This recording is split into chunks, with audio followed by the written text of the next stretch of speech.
என்றான். He's asking God. பெரிய ஃபேத்லாம் இல்ல, ஒரு பாசிபிலிட்டி. He's asking God. ஆனா அத கூட ஆண்டவர் என்ன செஞ்சாரு? தெரியும் அவருக்கு பேதுருவை பத்தி, அற்ப விசுவாசியும் தெரியும்.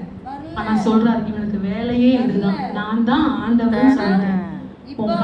சூழ்நிலைக்கு மேலாக நடந்து உன் போட்டை நோக்கி நான் வந்துட்டு இருக்கேன், கொஞ்சம் பொறுமையா இருக்க கூடாதா? உன் போட்டுக்குள்ள நான் ஏறிடுவேனே, அதுக்குள்ள என்ன பண்ணணும்?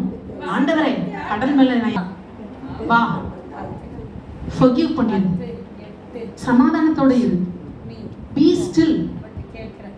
The deepest things that God teaches us through storms are very very simple. சிம்பிளா சொன்னாலும் அந்த வார்த்தையோட கூட அதை செய்து முடிக்கிற ஆற்றலையும் அந்த வார்த்தையோட கூட அவர் அனுப்புகிறார். வா என்று சொன்ன தேவன் அவன் கடலில் இறங்கி நடந்து வர்றதுக்கு தேவையான ஆற்றலையும் வல்லமையையும் கொடுத்தார். ஆமென். Deepest things. இந்த சூழலை எப்படி ஆண்டவரே கடந்து வருவேன்? பெரிய லிஸ்ட் எதிர்பார்த்துட்டு இருப்போம். ஆண்டவர் பெருசா ஒரு லிஸ்ட் கொடுப்பாரு. இது எல்லாத்தையும் நம்ம ஃபாலோ பண்ணோம்னா இந்த புயலை நான் எப்படியாவது கடந்து வந்துடுவேன்.